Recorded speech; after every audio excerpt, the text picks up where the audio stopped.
Hi, good afternoon, everyone. And on behalf of Falch Ireland, you're all very welcome and thanks for joining us.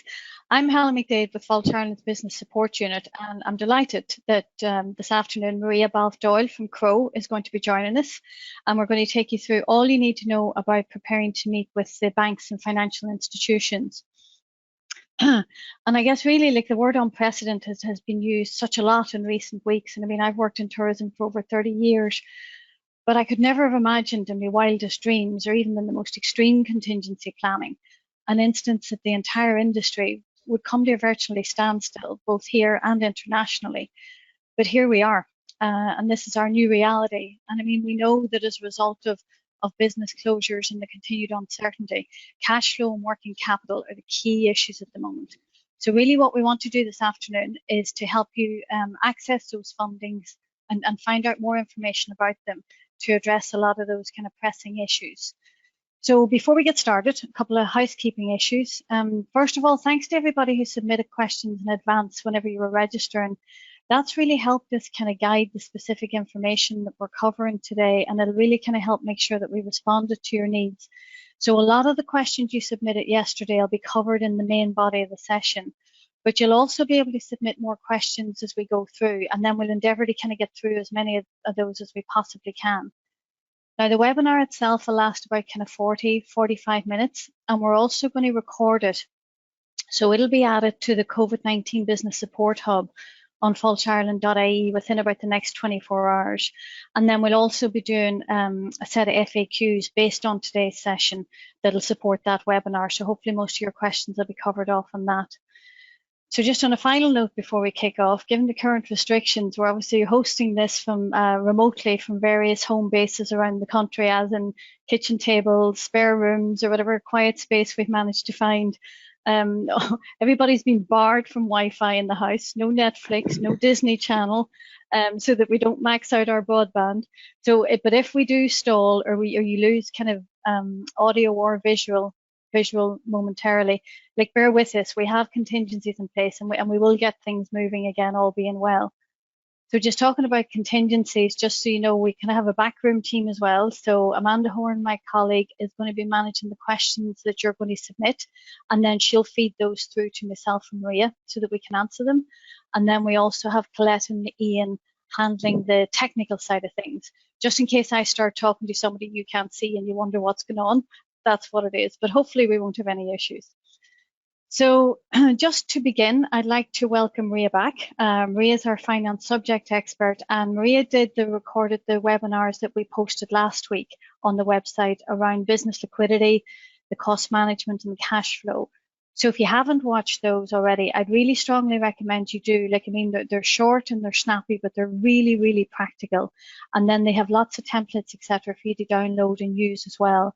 And there's a lot of information in those that we won't be covering today. So just if you have any questions around those issues, do go back and watch those. So for a wee bit of background on Mairea, I know a lot of you know Mairea well. Mairea is a director in Crowe's Hotel, Tourism and Leisure Department. A graduate of DIT Cathal Street, and she's over 20 years of hospitality industry experience in senior management positions. And she really has an in-depth knowledge of the tourism sector, both operationally and financially. And really kind of that financial expertise is like her key area, particularly in terms of financial analysis, asset management, and financial and business planning. So I'd say we'll put your skills to good use today, Mairea. So with that, I will hand over to you, and then, as I say, we'll be tagging back and forth on questions as they come in. Okay, thank you very much. Okay, we'll start. So I suppose just to start and say what we're going to cover today. As Helen was saying, we did a number of videos last week, and they're up on the Falch Ireland website, and they do cover a number of areas such as cash flow and liquidity. So at this stage, your cash flow is probably something that you're really focused on. So we're going to touch base on that a little bit more today, and then look at what the rest of the year holds, I suppose, for you, and what you need from a financial support perspective, and what the banks and financial institutions are offering, and then how you can kind of fit together for that. I think to caveat, I suppose, what we do or what we talk about today, it's important to know that every bank is slightly different, how they approach a business is slightly different, and every business is different. So the funding structure that you have in place is very different to your top, or maybe very different to your top competitor. So that's important to understand. So while we'll give you a lot of information today and try and speak in general terms, the specifics and the nitty-gritty will really depend on your business, depending on your current debt structure and your future projections. Okay. So let's just, I suppose, go back a little bit on the monthly cash flow projections and talk about those a little bit, just to make sure that you understand what that is and what you have in place at the moment.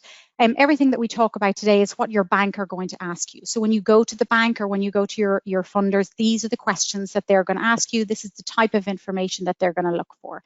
So your monthly cash flow, all of you with your businesses are closed at the moment. You probably have little or no income coming in.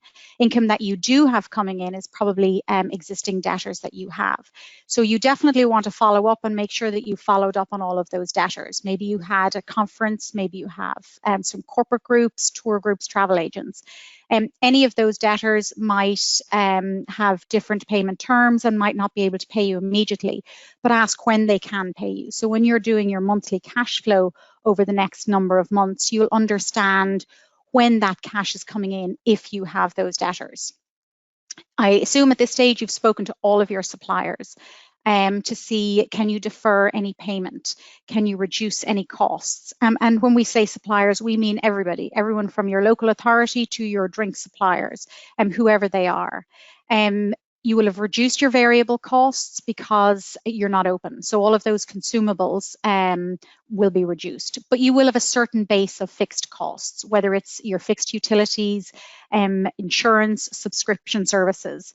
You will have a fixed base. And so what you want to do is to minimize that as much as possible and understand what is your fixed cost base or what are your outgoings now for the next number of months, particularly if you have no cash incomings.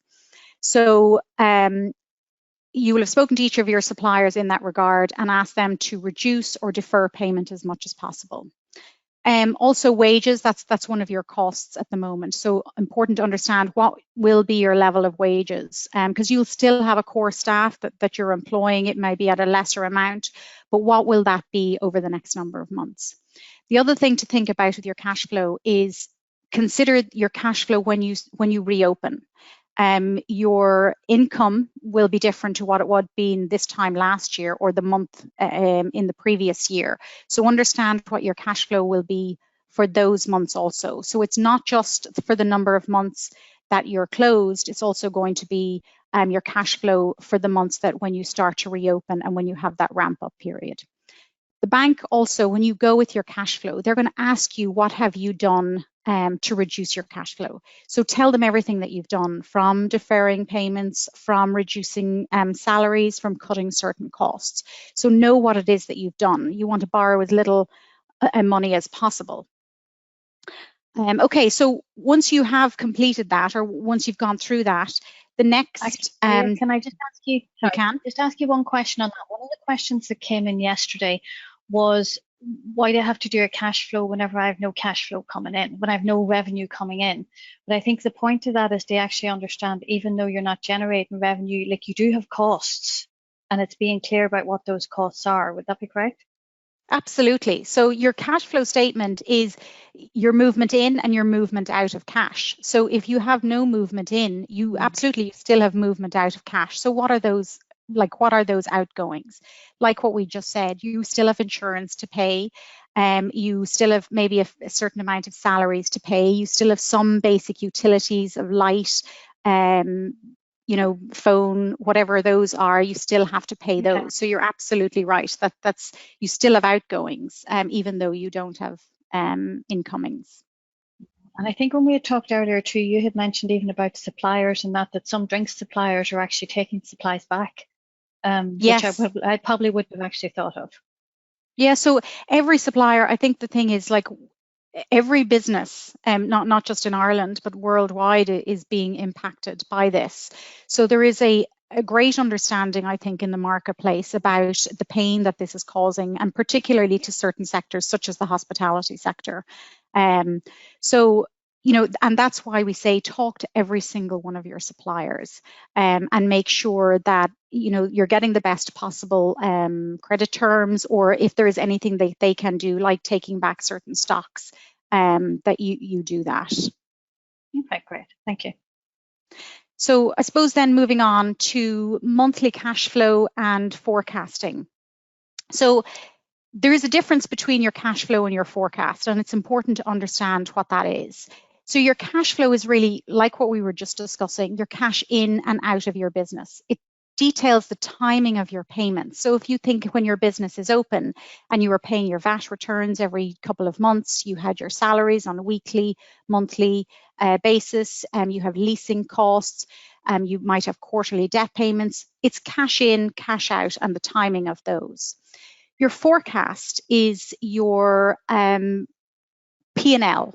It's your revenues, your operating costs, and your profitability on a monthly basis, or quarterly or yearly.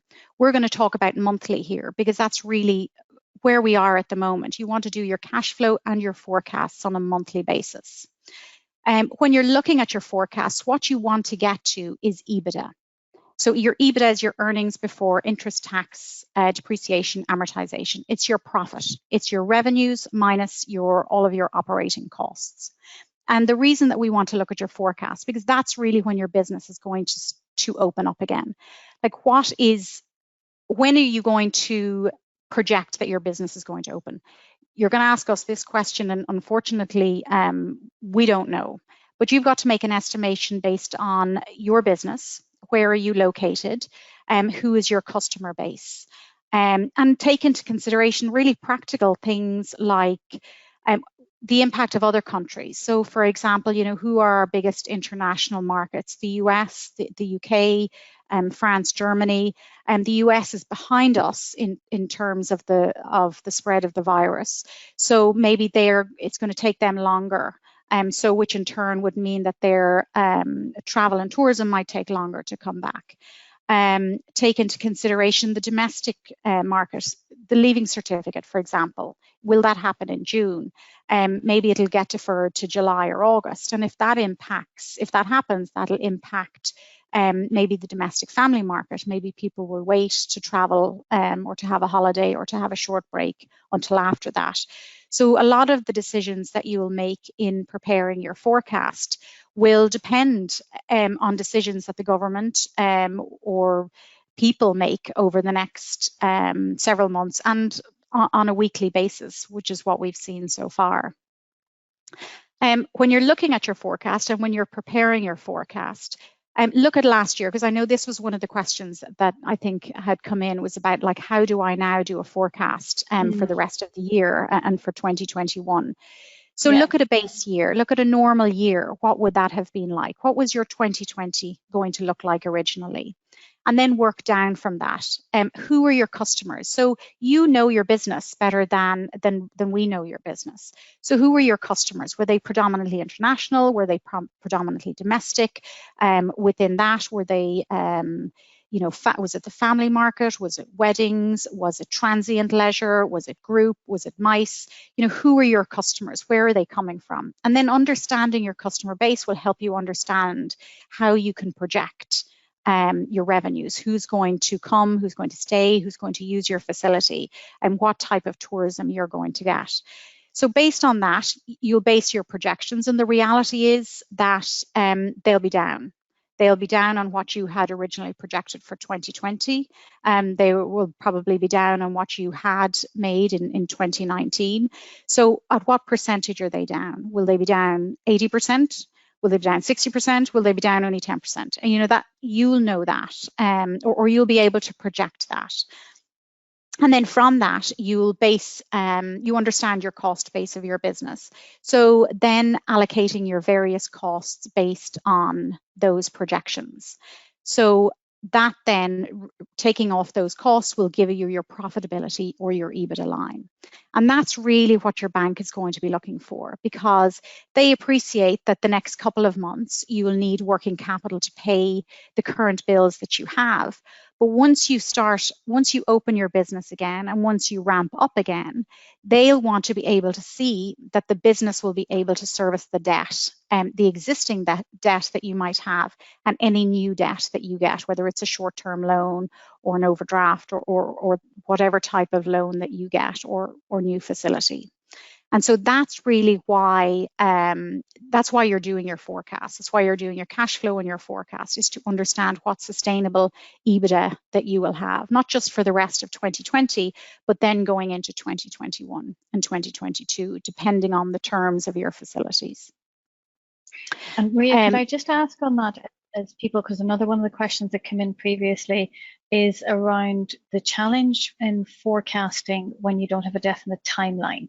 Now, as you mentioned earlier, we don't know when markets are going to pick up. Would it make sense for a business to kind of pick a month and then work kind of towards that with flexibility, so that then they know that if it's either before or after that date, they'll have a good understanding of what their cash needs might be?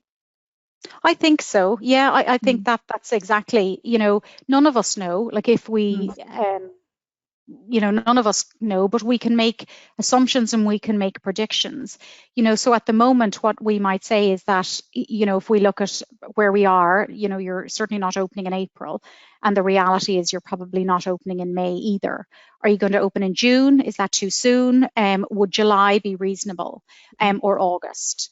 And it depends on your business, and it depends on your location. And again, it depends on the market. So if you're in a location where you are highly, highly dependent on the international, on a certain geographic international group, and they're not traveling, and they're potentially not going to travel until August, let's just say, does that impact when you open? If that international group, on the flip side, they're going to start traveling, and they're going to start traveling in July, then maybe that impacts when you open.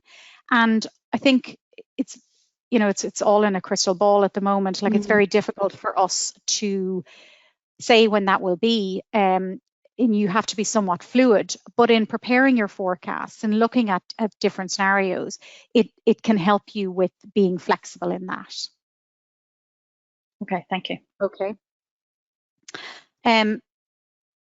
So then I suppose, so you're going to go to your bank now, and you're going to be prepared going to the bank. So what is the bank going to ask you? They're going to ask you for cash flow. So they want to know, what is your cash burn? How much cash do you need? It's working capital. How much do you need over the next number of months that you're closed? And how much will you need when you open? And I think that's what's important to remember as well, is that if you open, and we'll just say July, you'll have a bit of a ramp up period. So when you make your projections for July, are you still going to need cash for that month? Are you going to break even? So if, hypothetically speaking, or for example, your cash burn, how much cash you're using each month was 20,000 a month. So in April, you're 20,000. In May, you're 20,000. In June, you're 20,000. Let's say you're opening up in July or mid-July, you still have a higher level of costs at the beginning of that month as you hire more staff in. You have to bring in your variable costs. You have to buy more food, stocks, and whatever that is. And then you've projected your sales for that month. Will you only need 10,000, or will you continue to need 20,000? So in doing these exercises, you're getting a greater understanding yourself of what you will need, not just while you're closed, but during your ramp up period as well, while you get to then your sustainable and your normal business levels. And that leads into your forecast then. So in doing your forecast, in starting in July or August, or whenever you start, or June, as the case may be, what are you projecting then out? And what are you projecting each month? And that'll help you understand how much cash you need for that month. And you'll build that into the needs of your working capital. So be realistic. So, when you go to the bank, do you have a best case scenario? Do you have a worst case scenario? The reality is the bank may do some type of sensitivity analysis themselves on what you're giving them. You want to be as honest as possible, because you want to be real here. Like there's no point in asking for too much that your business then can't sustain. You want to be able to pay that off in the long term. So maybe do a worst case scenario, do a best case scenario. Maybe your worst case scenario is reopening in month 4, maybe it's reopening in month 6. Maybe your best case scenario is reopening in month 4 with a 40% decline in EBITDA. Maybe your worst case is opening in month 6 with a 60% decline in EBITDA. You know, be realistic, and that's where it comes back to knowing your customers. Who are your customers? How do you get your revenues in? And what's the reality of that coming back? And Mairea, so ultimately what the bank... Yes. Mairea, just on that point, 8% in the question is, what if the business is in its first year of trading? Any advice on that? Would you kind of look at your original business plans and your market mix and kind of see where? Absolutely. Yeah. Okay. Yeah, absolutely. Like, that's challenging. You know, that's really challenging. But however, if you're in your first year of trading, you would have done a business plan. You would know, and you're in a ramp up period yourself, because it was typically, you know, within your first year, you're in a ramp up period. So you would know who your customers were, who you were marketing to, who you were selling to, what customers you were looking to get. And you would have done this on a monthly basis just to see what level of income you were getting. So you're going to use that as your base, and then you're going to more than likely project down depending on your business and where you are. So yes, I would use the projections that you did, or the business plan that you used, use that as a base. Okay, perfect, thank you. So ultimately, when you go to the bank, what are they going to do, or what do they want to know? They want to know what debt your business can sustain, both in the medium and to long term. And that's going to depend on the level of additional debt that they can give you if that's what you're doing, if you're applying for a short-term loan. And that's why you want to have this information, and that'll tie into the existing loans that you have. So when you go to the bank, what are your options, and what are your options for funding? So the government and the various banks have said that there is a lot of support out there, financial support for businesses. And what is that support? So one of the first things that all of the banks, the 3 pillar banks, and when we talk about the pillar banks, we talk about AIB, Bank of Ireland, and Ulster Bank. There are obviously a lot of other funding institutions, but those are the 3 main banks within Ireland. And one of the things that each of them have offered is a debt moratorium. And so what does that mean? It's a pause as such on your debt. So it's your principal and your interest, either or and, over the next 3-6 months, or whatever it is that you agree with them or that you negotiate with them based on your business needs. And so what does that mean, and what questions do you want to ask the bank if you are going to ask that? What you want to know is, how is that debt going to then be restructured? So is the term going to be extended? So if you're getting a 3-month moratorium, is the term of your loan going to be extended by 3 months?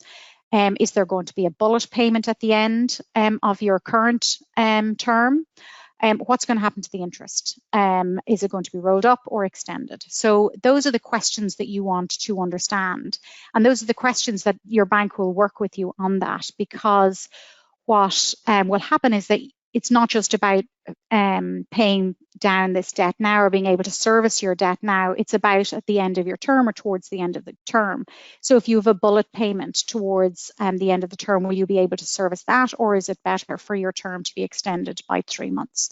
Those are the questions that you want to ask. So that's in relation to a moratorium. The other options available to you are an overdraft or a short-term loan. I know a lot of businesses will have overdrafts, and a lot of businesses have probably looked for an overdraft, particularly in the short term. But what's important to understand about an overdraft is it's a short-term funding option. Lots of businesses will have overdrafts as a type of flexibility or fluidity for their business. So in January, when you're not bringing in much money, you have an overdraft to service your costs during that month. That then during February, March, April, as your business picks up, as tourism picks up, then you don't need the overdraft. So it returns back. And so that it's not really a form of financing and long term. It's a short term facility. The other thing to understand about an overdraft is that is a much higher interest rate. So it could be 7+%. So much higher than if you're getting a short-term loan. However, the application form for an overdraft is obviously a lot less than if you're going through a short-term loan or a longer-term loan. So that's probably one of the options that everybody is looking for at the moment, is a short-term loan and for a working capital facility. So this is available through the banks, and it is available through SBCI and Microfinance Ireland. We'll give you some more detail on SBCI. Helen's going to do that now in just a minute. But a couple of things to consider, I suppose, with the short-term loan, and just so you, I suppose, understand the process. When you deal with your bank, there's various different departments within banks. There's various different relationship managers within each of the pillar banks. They would have a head of hospitality. So they would have a sector specialist, and they have that for the hospitality industry. They have it for retail, they have it for manufacturing, agriculture. So within each of those banks, they do have somebody who is a specialist in this area and deals with hospitality businesses. So when you go to if you have a relationship with your local branch, for example, it is good for you to know that behind that branch, or that branch manager has access to somebody who is an expert in this industry. And so if there's questions that they don't understand, if they don't understand your business in detail, there is somebody within the bank that does understand. And the way that the banks will look at a short-term loan and a long-term loan is they'll go through a credit process. So it's not necessarily the relationship manager that you have or your branch manager. It will be a credit team who will look at all of the detail of your loan application and process that. And that's why they look for a lot of the detail in regards to cash flow and forecasts and about your business, and they look for a business plan depending on what you're looking for. A couple of other things to think about when, in regard to these options and when you're going to the bank, is that you want to know what facilities you have at the moment. So the bank will want to know what debt you have at the moment, and also to consider that if you have any leases, like equipment leases, that's also considered a facility. So I think if we go into maybe just show a little bit or discuss a little bit about the SBCI loan, because this is something that the bank or that the government has now made available in relation to the coronavirus. I think Helen's going to give some detail on that. Yeah, so I guess the first scheme here, it's the working capital scheme, and this was put in specifically around the response to COVID-19. Now you can see the main points here. The loans are between 25k up to 1.5 million.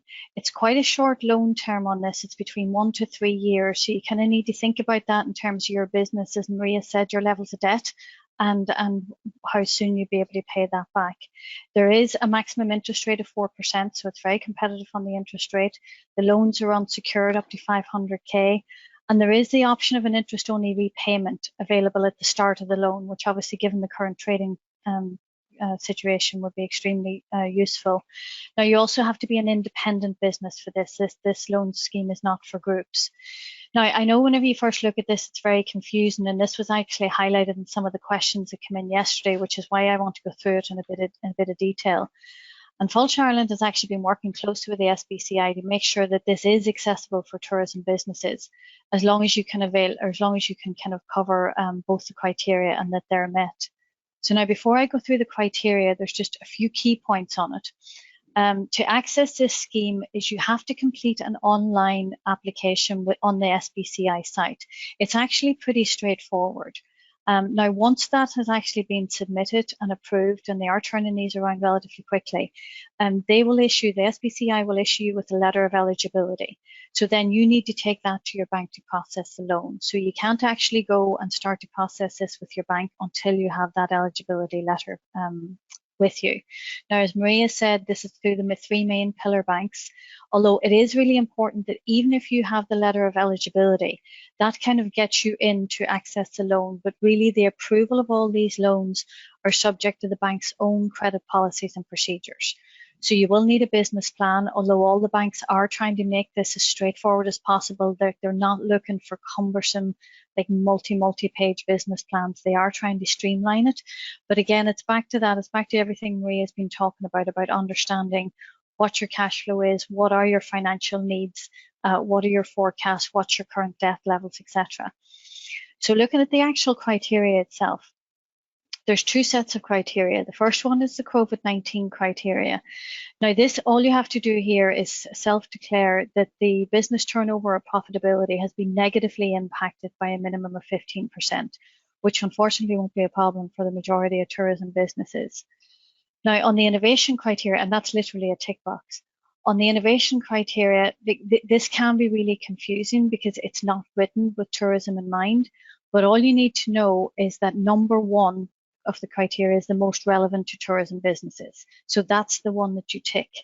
And really all you have to show here is that your business will be different in any way whenever you reopen. So like SBCI are taking the broadest possible interpretation of innovation in order to assist many businesses, particularly tourism businesses. So if you think like whenever the business kind of starts to come back on, if there's anything different you're doing in your business, so say for example, are there new ways of driving new revenue sales or business? Like so for restaurants, a lot of them now are offering delivery, or some of them are offering to look at outside catering, which they would never have done before. Can you be really creative? I mean, is there ways to look that you could hold cancelled events if you think like kind of people's lives have been put on hold for probably going to be a couple of months? So like weddings, other family celebrations, is there a way to kind of tap into that again you're doing that it wouldn't necessarily been something you've done before? As the recovery is going to take time to ramp up, can you open parts of your business on a phased basis? So rather than kind of open on all your business as is there ways that you can kind of break it down? Or do you need to even maybe relook at what your offer is for the domestic visitor so that you can kind of retool that for now once your business kind of becomes up and running again, because the domestic market is likely to recover before any international market. So although you may not have been in that space particularly before, is there something now you can do about that now? So it really is like any changes you're making at could be classified as innovative. And really from a tourism perspective at this point, it's about trying to save some of the season and getting yourself ready to be able to generate any revenue that you can. Now, in terms of the credit guarantee scheme, this one's much simpler, but the interest rate might be a wee bit higher. So there's no application for this, and you can actually request this facility directly from your bank. And again, this is operated by the 3 pillar banks. The key features of this scheme is the loans are from kind of 10K up to $1 million. Now the terms and loan amount and loan term here is of up to 7 years, which actually may work better for your business, depending particularly in terms of when you're forecasted to reopen. There's a 0.5% fee in addition to the interest rate fee charged for the bank. And this is the government levy at the minute. That can be a maximum by law of 2%, but at the minute it's 0.5. And before this, previous to COVID-19, to avail of this scheme, you would have had to been refused a loan through regular channels. But this has now been retooled, and the government have put a guarantee in place. So this is kind of no longer the case. But again, with this scheme, the lender, i.e. the 3 pillar banks, they're ultimately responsible for the credit decision. So it's really about a viable business proposal, and really what all of the banks are always looking at is your ability to repay. So it's with understanding the different loan options, be it these loan options from SBCI or the overdraft or the short-term loan or even the debt moratorium. For you, whenever you're going in, and it's part of that preparation, because if you understand the options that are open to you, you'll be able to have a much more informed conversation with your bank about what might suit your business best. So even if you come in with one proposal and they suggest something else, you'll have a better handle on what that proposal might actually be and be able to make that informed decision. So that's about all I had in that, Mairea, unless you wanted to add anything. I think, one of the questions that somebody might ask is like, which should I go for? Would I go for the loan scheme or would I go for the credit guarantee scheme? And again, that'll depend on your business. But look at, I suppose, what either has to offer. The loan scheme has a lower interest rate at 4%, but the longest term range is 3 years. Whereas the guarantee scheme has a term of 7 years, up to 7 years. but it's a higher interest rate. So those are things, and that'll depend on your business. Also, if with the loan scheme, if you needed to defer the principal payments initially and have interest-only payments at the beginning, which are optional, you will still have to remember that you'll have a higher payment rate towards the end of the term, because it is only up to 3 years. So, but you're right, they're very good options that are out there, and if this is something that you are looking at, then it is something that we would recommend that you look at sooner rather than later.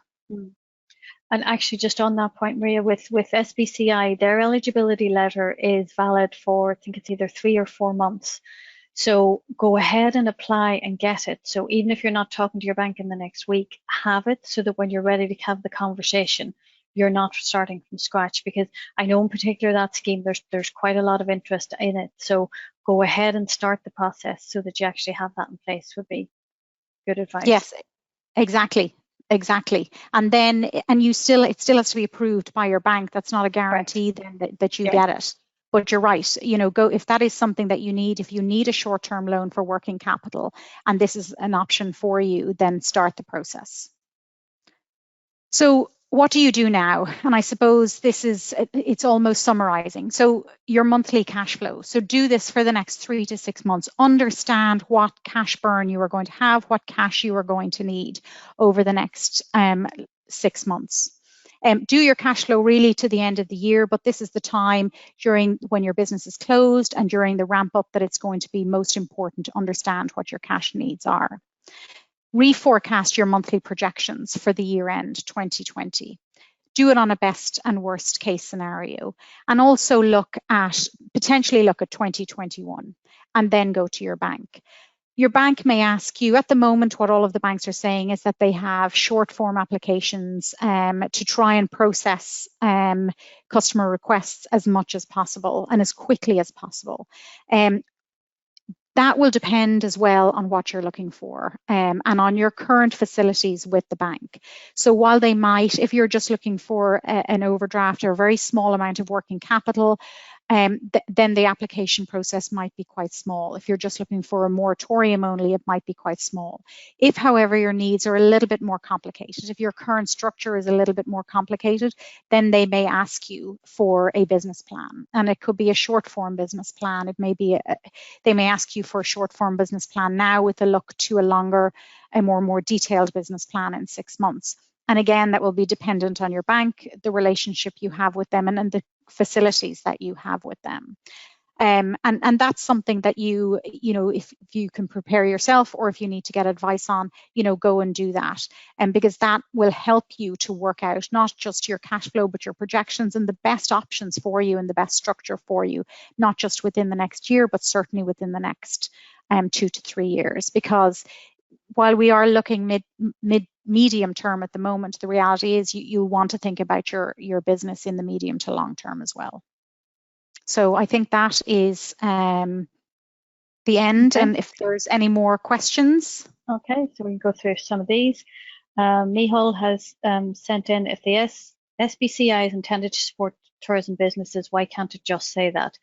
And the challenge with this, Mihal, and I won't bore you with a lot of detail, but this is an EU-funded scheme. It's the European Investment Scheme, so it's set up for a wide range of businesses. We're actually talking them around criteria, but a lot of those criteria are set. So it's not a quick fix to be able to change those. So that's why it doesn't say specifically tourism on it for now. Now, Mairea, there's one here too about the microfinance loan. You mentioned that whenever you were talking about the short-term loans. I know that's for businesses of less than 10 employees. Yes, so the microfinance loan you can get, it's for very small businesses. So if you have less than 10 employees, if your business is, and it's obviously again based on the impact of COVID-19, if your business is being impacted by 15%, by COVID-19, if you, and they're looking for loans, they were increasing it. Originally it was for 25,000, they're increasing that up to 50,000. And again, if you go to their website, I know that that's listed on the Fáilte Ireland website, you can apply there and you can get more details on that. Great. And actually for all of these bank schemes, like obviously their own websites, they're all online applications and they all have all of the scheme details on them as well. James has questioned in, what's the interest rate on the SME? I'm not sure what the SME is, but I think generally whenever we're looking at interest rates, you're probably looking at a range really depending on your own situation. Yeah, so your interest rates will vary. Interest rates will vary. So like if you're getting an overdraft, your interest rates will be higher for overdrafts. They'll vary between, I'm going to say 3 and 5.5%. Again, it'll depend on the level of facility that you're looking for, the length of the term, and what it's for. Longer term facilities may have a smaller amount, and if it's shorter, it may be higher. The SBCI, and I suppose that's why that short-term loan at a 4% interest rate is a good interest rate, but again, the term is lower at up to 3 years. Okay. And then now we've had a few questions through specifically in relation to insurance and kind of very revenue specific questions. So with those, because neither Mairea or myself are insurance experts or tax experts, so I would really suggest with those for your business insurance, like talk to your business company, and then definitely for tax, go on to revenue, because you can log queries on your online account, or there is a helpline, but obviously given the volume of things that they're dealing with at the minute. Now let me see, and this is a general one, Mairea. I'm not sure if you'll be able to help here. Lots of our clients have prepaid us and are looking for refunds. Any advice? I know the general advice is to send to see if they can kind of defer and reschedule. I think that's very much based, like it's a business to business decision. In speaking to different tourism businesses, you're absolutely right. I think what we're trying to say and what lots of businesses have tried to say is, if you can rebook as opposed to a refund, that would be good. I do know a lot of businesses are offering refunds, but it's very much dependent on what the refund is for, who your clients are, what your business is. Okay.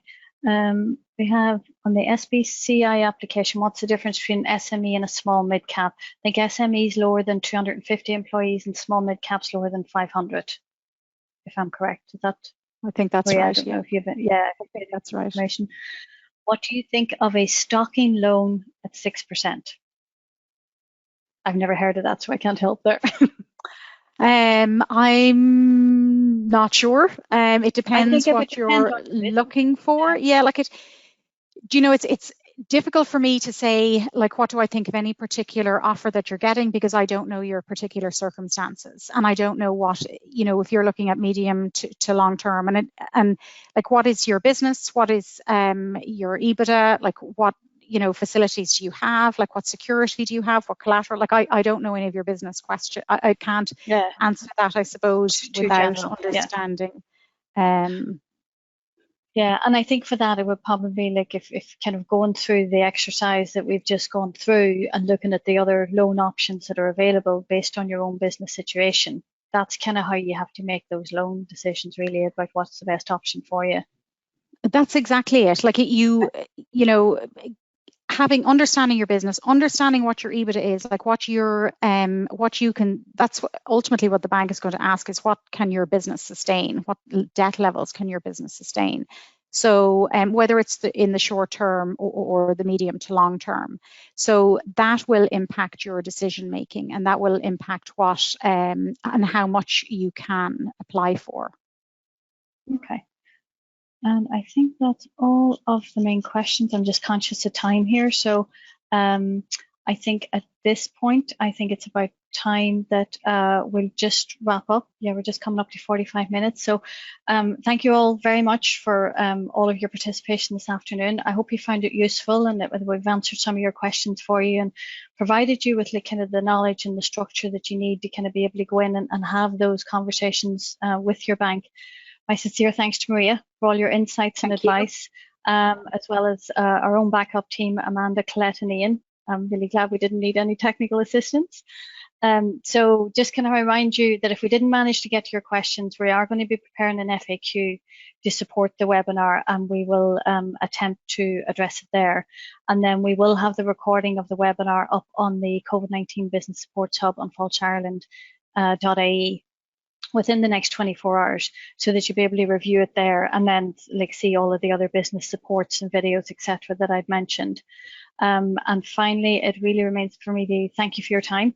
And really assure you that, like, on behalf of our CEO Paul Kelly and the entire team at Falch Ireland, we're here to support you in the difficult weeks and months ahead. I mean, these really are unprecedented times. So please continue to reach out to your local Falch Ireland contacts, or contact us at the business support email now, that you can see on your screen. So stay safe, stay sane, mind yourself. Thanks. Bye-bye. Thank you.